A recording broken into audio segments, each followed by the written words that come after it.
Today I'm going to be ranking every set in Flesh and Blood.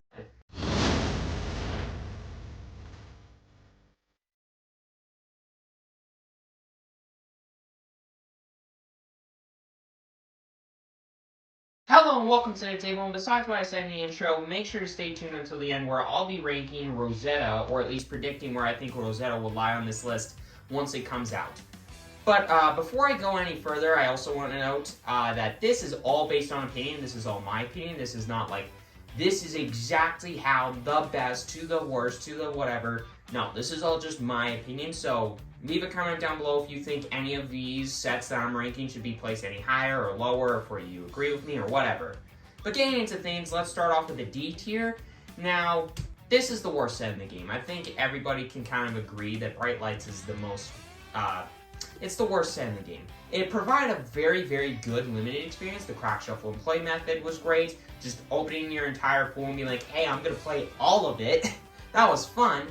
But once you get into the actual constructed formats, and it's like, okay, dash is fun, but we got the other dash. So less variance and just play a better mechanologist. Let's just play the old dash. Max is fun, now especially that he has Supercell, but he's still not that good. And Teklavossin is a hero that exists. Overall, Bright Lights was a very mid set. It added some very good tools for Mechanologists, yes, but if you don't play Mechanologist, you don't really care about the set. You might have some sweet singles to buy in the expansion slot of the set, but outside of that, Bright Lights is a very meh set to most people that play the game, including myself, because yes, I think that Mechanologists are very fun, but it's not my personal cup of tea compared to some other classes in the game. But then, beyond that, in D tier, there's also Dusk Till Dawn. Now, I love Bolton, and Bolton got some upgrades in this set. However, I think that Bolton had a lot better cards in Monarch, mainly because the set was a lot more powerful than Dusk Till Dawn. Leviah, sure, got some very good upgrades, mainly her new demi-hero, Leviah Redeemed / Plasma Fet Leviah Consumed. Vincent, I still don't think she's probably going to be that good of a hero, even after Rosetta comes out, so that's kind of my opinions on that. Prism, the new Prism in Dusk Till Dawn was very fun, very new and fun take on Illusionist, but I still think it's a very, I don't know, it's good in the game. A lot of people really like Prism right now, so do I to a point, but I just feel like Enigma's better. I mean, yes and no, I don't know, it's hard to say. Overall, Dusk Till Dawn, I mean, it added a super sweet new hero, it had some upgrades to the previous ones, and overall, I just feel like Monarch did it better. I mean, Dusk Till Dawn was exactly like the point of just bringing down the power level of Monarch, but I just feel like it was a little bit too much of a downgrade in power, so I just feel like it kind of deserves its place in D tier. But then there's the C tier, and there's only going to be one set in it, Tales of Aria. Now, I know it's not the middle of the tier list, but it's basically the middle grounds of Flesh and Blood. It's just the middle child, in a lot of ways.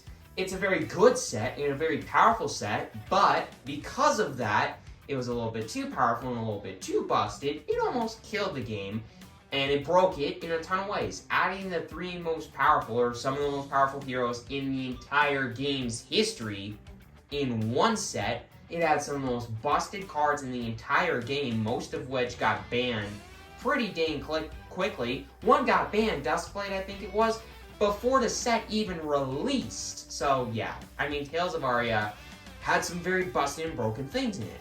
However, you overlook that now that LSS has kind of fixed that kind of stuff, and you just take away all that stuff. It was still a very good set. Yeah, it added Elemental and all the essences, and that's just a super cool design space I'm looking forward to returning to in Rosetta. And it's going to be super fun alongside the cards in Rosetta. I just feel like Tales of Aria, it was a very busted and broken set, but you take that away, deducting it by a couple of points, the reason why it's in C tier, it was still a good set. It was a very cool looking set. I mean, Aria is one of the most beautiful places in Aria, or in Rathe, sorry. And it was just a very cool design set. And I just feel like it's fun either way. I mean, even though it almost killed and broke the game in a ton of ways, I still think that Tales of Aria kind of deserves its own tier, being the ultimate middle child of Flesh and Blood, which is really bad to say, but it's just kind of the truth. But then, getting into B tier, I got Outsiders. Now, if you know the new hero that came out, see what I did there? I'm so funny.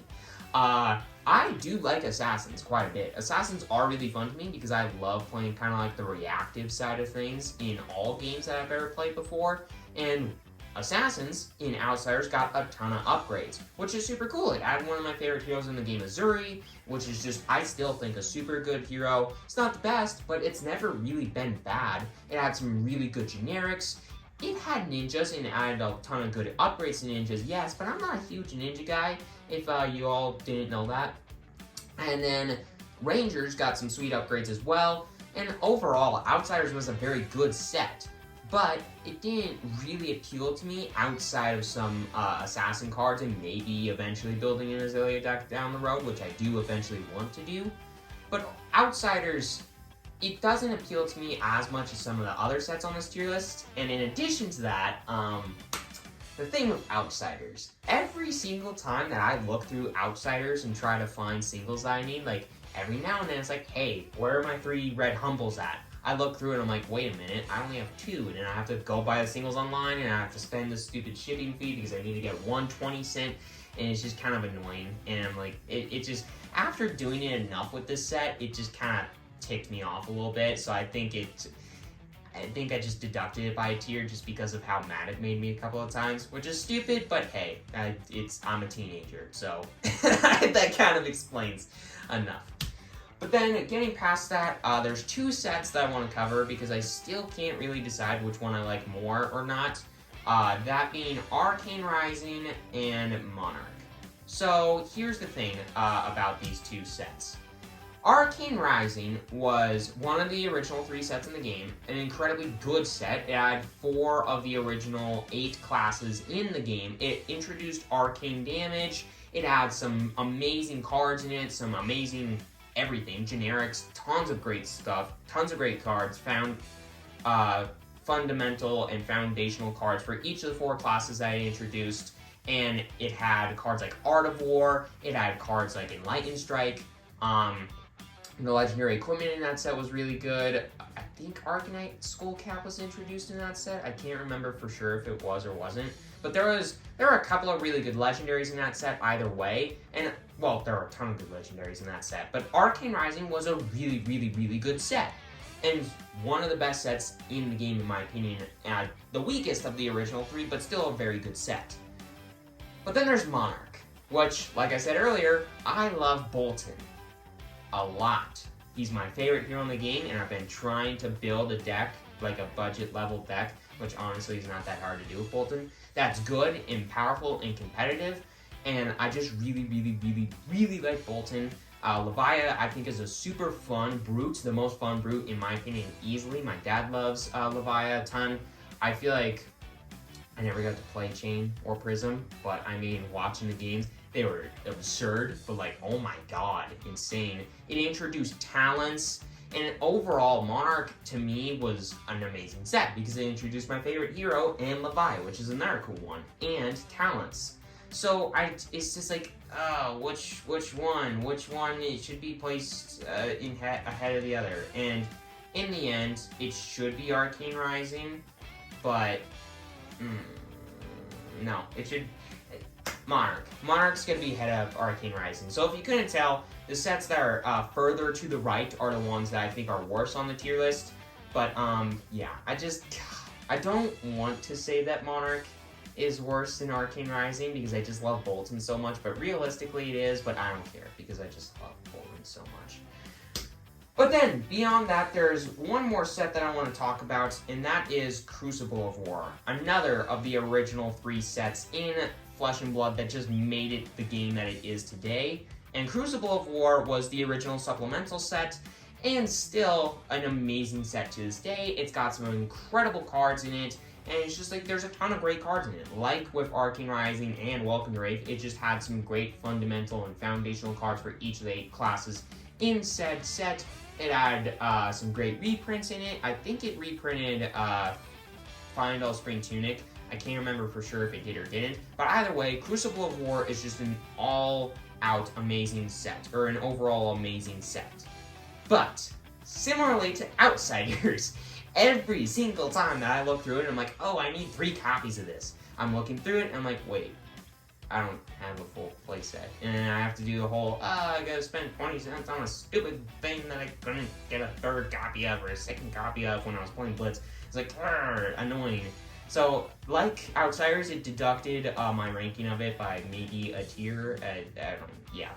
I'm sorry. For all of you that really, really, really like Crucible of War, it's just like I've had bad experiences with it and Outsiders because I just didn't buy enough of either of those sets. And yeah, it just, yeah. It sucks, but honestly, yeah, whatever. I don't care if a ton of you yell at me down in the comments below. But then getting to the A tier, we got the set that kickstarted Flesh and Blood 2.0, Uprising. I love Uprising. It was one of the first sets, I think it was the first set that I bought a box of and opened. And I opened 2 legendaries in that box, which was awesome. But Uprising was an amazing set. I loved Uprising. Fi was super fun.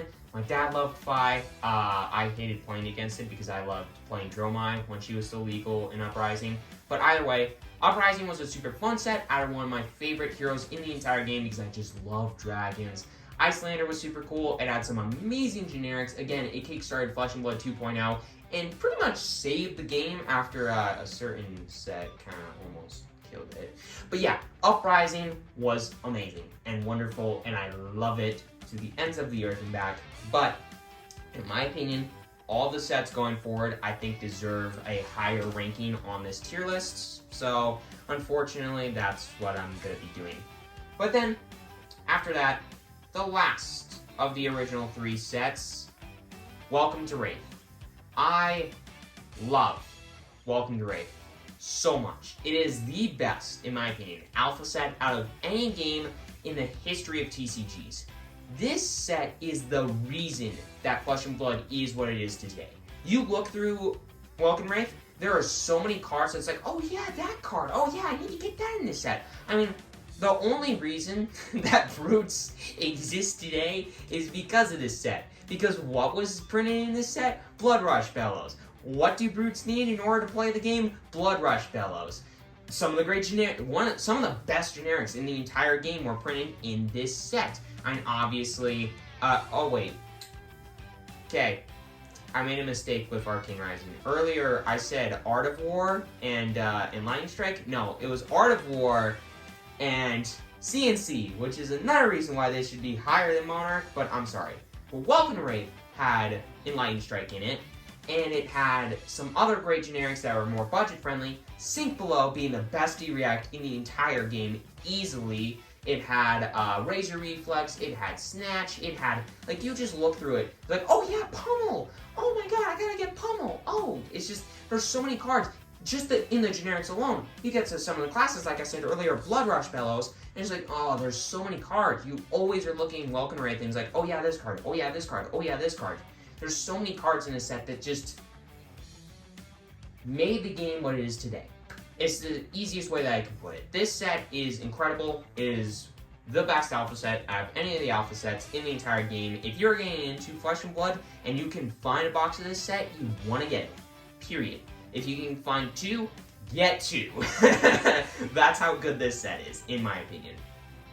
But then, getting past Welcome to Rathe, there is another set that is just added so much to the game, and that's Everfest. Everfest and its sister set that I think are 2 very, very, very similar sets in what they do for the game, but this one, Everfest, I think is the worst of the 2, for a couple of reasons. First off, the budget equipment that was in this set is slightly worse than the one in the other set that, I mean, at this point you probably know what it is, considering what's left, but still. Everfest had slightly worse budget equipment than the other set that I'm going to talk about here in a second. In addition to that, it also introduced Starvo. So if you know who that is, then you know what I'm talking about, and you know why this might be a slight bit below Dynasty. Oh, sorry.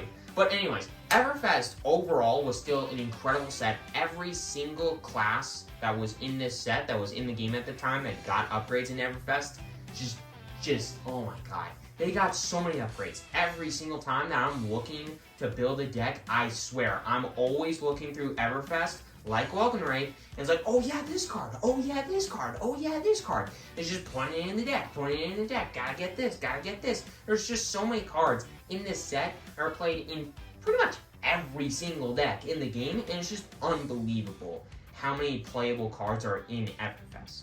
But one set did it better, and that's Dynasty.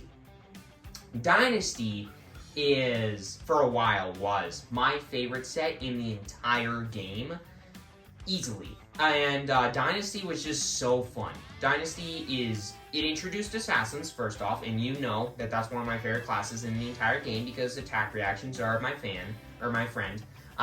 But Dynasty, similarly to Everfest, just added a ton to the game, you know, every single time that I looked through Dynasty. Oh, there's this card, oh, there's this card. That whole shebang. Dynasty was just such an amazing set. It introduced Assassins, it had great playables like Everfest, but in addition to that, it also had better budget equipment, in my opinion, introducing rare equipment, which I just love rare equipment so much. The last sets on this tier list are going to have them, and have had them, and I just love the concept of rare equipment, and just, this set, simply put, kickstarted really powerful and good budget-friendly equipment. I mean, technically it was Everfest, but this set really started things off. It really started the train.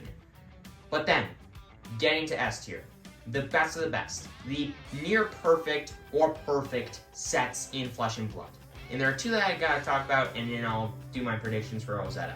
And the worst of the two, I really don't want to say that it is, but it is, because it's just one of them has a slight edge over the other. Heavy Hitters is in second place. It is such an amazing set.